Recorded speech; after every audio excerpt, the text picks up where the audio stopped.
Bismillahirrahmanirrahim. In this video session, I'm going to provide the multiple choice questions answer of chapter number 2, that is computational thinking and algorithm. This is the chapter name. Question number 1. A complexity of algorithm depends upon time only, space only, both time and space, none of the above. Time पे भी depend कर रही होती है और space पे भी depend कर रही होती है, तो इसलिए हम क्या करेंगे, आंसर लिखेंगे both time and space. An algorithm can be represented through, किसके थ्रू हम रिप्रेजेंट करते हैं, फ्लो चार्ट के थ्रू, यस, सूडो कोड के through, yes, instructions in computer language, yes. तो फिर इसका आंसर क्या हुआ, all of the above. Question number 3. There are two algorithm. Suppose A takes 1.4 milliseconds, B takes 0.9 millisecond. Which one of them is better considering all other things the same? सब कुछ same है तो कौन सा best होगा, जाहिर है कि बी टाइम कम ले रहा है. तो मैं क्या कहूंगा, A is better than B, no. B is better than A, yes. This is the option. Both are equally good, no. None of the mentioned. Okay, correct option is B. Question number 4. Considering an array has 10 elements and the searching element is at index 6. ये मेरे पास एक array है, कितने elements की, 10 elements की. 1 2 3 4 5 6 7 8 9 10.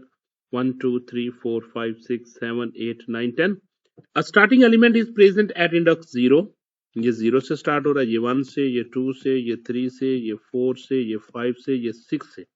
तो how many comparison are required to reach an element using linear search? कहता है कितने कंपैरिजन चाहिए, मुझे ये कंपैरिजन भी करना पड़ेगा, ये भी करना पड़ेगा, ये भी, मुझे यहां तक पहुंचना है.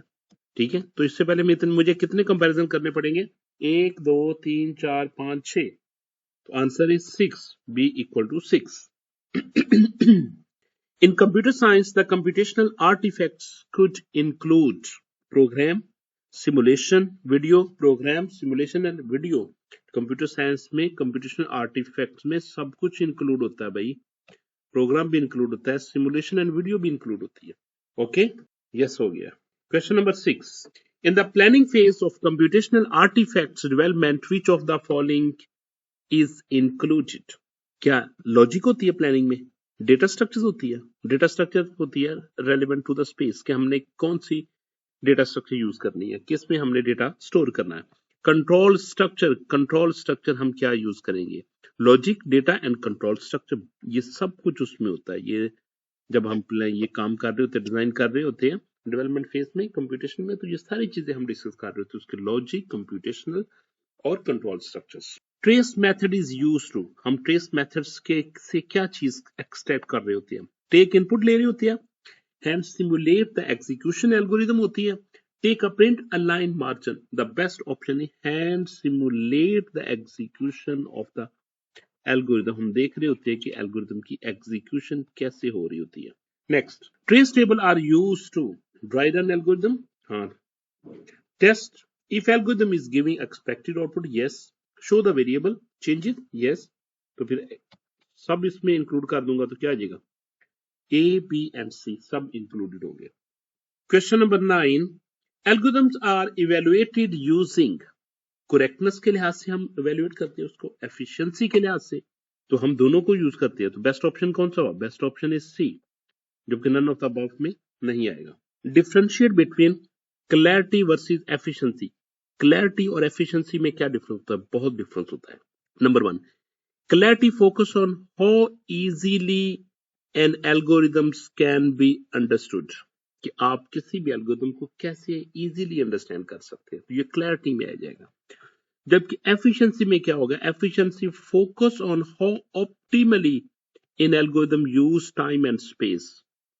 आज के दौर में जो सबसे इंपॉर्टेंट चीज होती है वो होती है टाइम, क्योंकि आज के दौर में हार्डवेयर इतना फास्ट हो गया है कि स्पेस मैटर नहीं करता, क्योंकि हम एल्गोरिथम में टाइम मैटर करते हैं, हम टाइम को ही कंसीडर कर रहे होते हैं.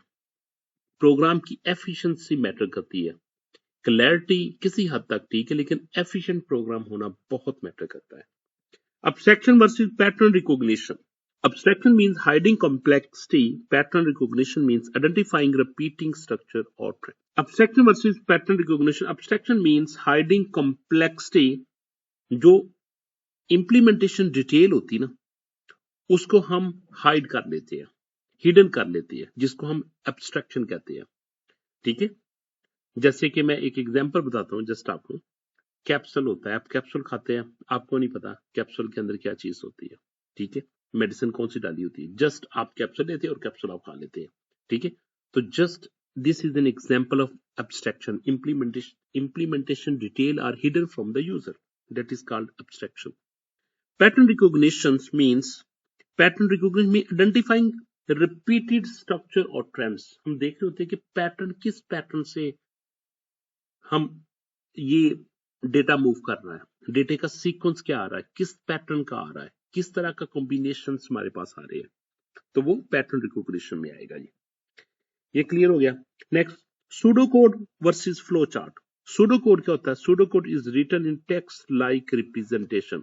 अब जस्ट इंग्लिश लैंग्वेज यूज करते हुए हम किसी भी प्रॉब्लम को सॉल्व करते हैं तो हम उसको सूडो कहते हैं। Flow chart diagram used to represent the logic.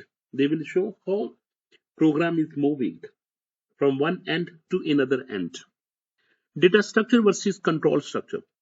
Data structure होती है जिसमें हमने डेटा को सेव करना होता है, वो हमारी डेटा स्ट्रक्चर कहलाती है।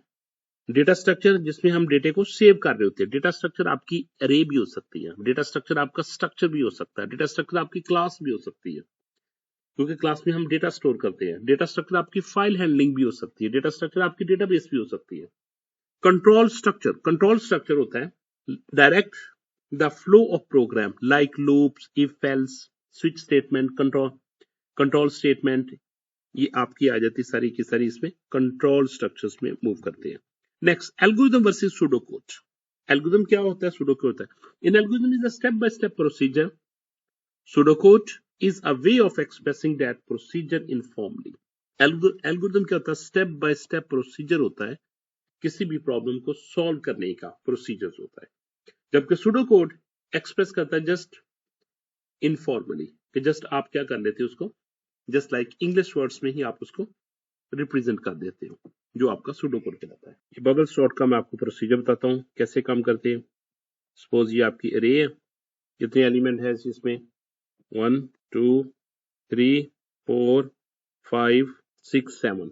वैल्यू आपने लिखी हुई है 25 30 5 10 3 50 20। तो पहले इन दोनों का कंपैरिजन होगा, इसका और इसका कंपैरिजन होगा। 25 ग्रेटर देन 30 है नहीं, तो ये ऐसे ही रहेगा। मैं ऐसे लंबी लाइन लगाता हूं ताकि मैं फिर भी उसको यूज कर सकूं। 25 इधर रहेगा, 30 इधर, 5 10 3 50 20, इधर भी मैं लंबी लाइन लगा लेता हूँ।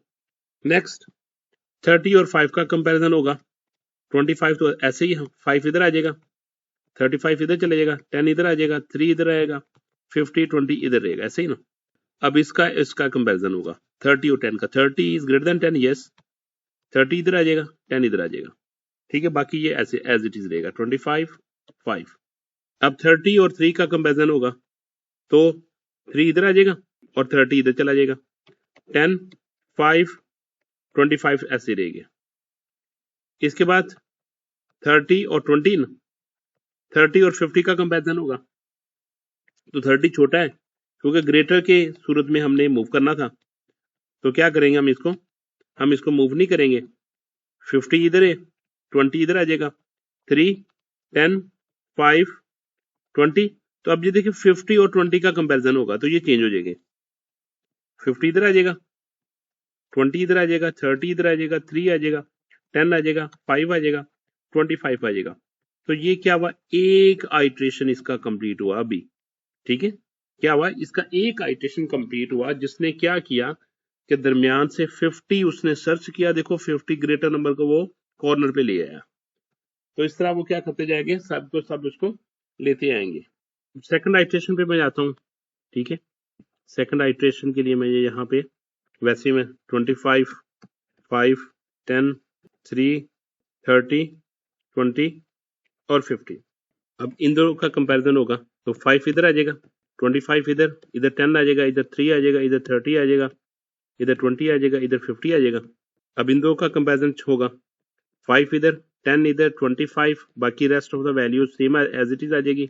25 और 3 का कंपैरिजन होगा तो क्या होगा, 3 इधर आ जाएगा, 25 इधर आ जाएगा। 25 और 30 का कंपैरिजन होगा तो ये क्या रहेंगे, ये इधर रहेंगे। अब इसके बाद मैं चलो वैल्यू लिख लेता हूँ आपकी आसानी के लिए, 5, 10, 3, 25, 30, 20। अब 30 और 20 का कंपैरिजन होगा, 25 का कंपैरिजन होना था, हुआ तो वो 25 लेसर था इसलिए एक्स स्वैप नहीं होगा। 30 का 30 देखा 30 ग्रेटर है तो 20 इधर आ जाएगा, 30 इधर आ जाएगा, 50 इधर आ जाएगा। ठीक है, 25, 3, 10, 5। तो जब इसने सेकंड आइट्रेशन किया तो ये देखिए, फर्स्ट आइट्रेशन में इसने ये वाला एलिमेंट ले आया था, सेकंड आइट्रेशन में उसने सेकंड हाईएस्ट नंबर इसने लास्ट में ले गया। ठीक है, इस तरह ये प्रोसेस का मूव करता रहता है। तो ये बबल सॉर्ट का तरीका है, क्योंकि मैं कंप्लीट करूंगा तो टाइम लग जाएगा, लेकिन आपने इसको आगे कंटिन्यू करते रहना है ऐसे। Next, bubble sort repeatedly compare adjacent elements and swap them if they are in the wrong order. This process is repeated until the array is sorted. Next, write name of commonly used computational artifacts made during computational thinking. क्या क्या हम use करते हैं, हम program use करते हैं, yes, simulation भी करते हैं, वीडियोस भी होती है, डॉक्यूमेंट्स भी बनते हैं और प्रेजेंटेशन भी होती है। ये सब आर्टिफैक्ट्स है ऑफ द कंप्यूटेशनल थिंकिंग के। Question number 4, what do we prefer to use binary search algorithms rather than linear search algorithm? Answer, binary search is preferred when the data is stored because it reduces the time complexity from big O n to big O of log n, क्योंकि ये big O of n से log n में चली जाती है। ठीक है, क्योंकि जैसा कि मैं आपको शो करता हूं, सपोज मेरे पास एक अरे है कितने एलिमेंट की, 1 से लेके सपोज 1024 एलिमेंट की रही है, तो बाइनरी सर्च क्या करेगी, हाफ से सर्च करेगी, रिमेनिंग अरे मेरे पास कितने रह जाएगी, 512 एलिमेंट की। ठीक है, फिर उसका हाफ करेगी, रिमेनिंग मेरे पास अरे रह जाएगी 256 एलिमेंट की, फिर उसका हाफ करेगी 128 की, फिर उसका हाफ करेगी 64 की, फिर उसका हाफ रह जाएगा 32 का, 16 का, 8 का, 4 का, 2 का और लास्ट में 1 आ जाएगा। अब देखिए इसने कितने कंपैरिजन में काम कर लिया जी। ठीक है, अब देखिए अगर मेरे पास 124 होता तो इसमें लीनियर सर्च में इसका आंसर आना था n, आ जाना था, n आ जाना, बिग ऑफ n होना था। ठीक है, क्योंकि 24 के 24 एलिमेंट में n की वैल्यू कितनी, 104 आइटम मीन इसको कंपैरिजन करने पड़ने थे, जबकि इसमें क्या कंपैरिजन करने पड़े, इसमें इसको करना पड़ा log बेस टू n। ठीक है, अगर मैं कहता हूं log बेस टू n की वैल्यू, log टू n, इसमें n की वैल्यू इसमें है log टू 1024, ये सपोज इक्वल टू p के। ठीक है, नंबर ऑफ कंपैरिजन p के, तो इसमें क्या आ जाएगा 1024 इक्वल टू 2p, तो ये 2 raise power 10 equal to 2 raise power p, तो क्या आ जाएगा p इक्वल टू 10, मीन्स के ये 10 कंपैरिजन में ये सॉल्व हो जाएगी। ठीक है, जबकि अगर ये कंपैरिजन में करता हूं, अगर मेरे पास होगा लीनियर सर्च होगा तो लीनियर सर्च में कितने होंगे, 1024 मुझे कंपैरिजन करने पड़ेंगे, जबकि बाइनरी सर्च होगा तो बाइनरी सर्च में बिग ऑफ लॉग n होगा, जो कि मुझे 10 कंपैरिजन में ही इसका आंसर सॉल्व कर लेगा। Question number 5, what are the advantage of using flow chart? Easy to understand and visualise, बिल्कुल ठीक, helps in debugging and designing algorithm, debugging का मतलब to remove the errors from the code, and designing algorithm, और algorithm ये लाजमी नहीं debug हमेशा code से होता है, किसी भी जो आपके फ्लो चार्ट में या किसी में से डिफेक्ट निकालने को या एरर रिमूव करने को हम डिबगिंग कहते हैं, मींस के बग को निकालना। सिंप्लीफाई कॉम्प्लेक्स लॉजिक, तो ये इसके मेजर एडवांटेजेस हैं। And thank you so much students, please share my video with your friends and subscribe my channel for the next video. Thank you, Jazakallah khair.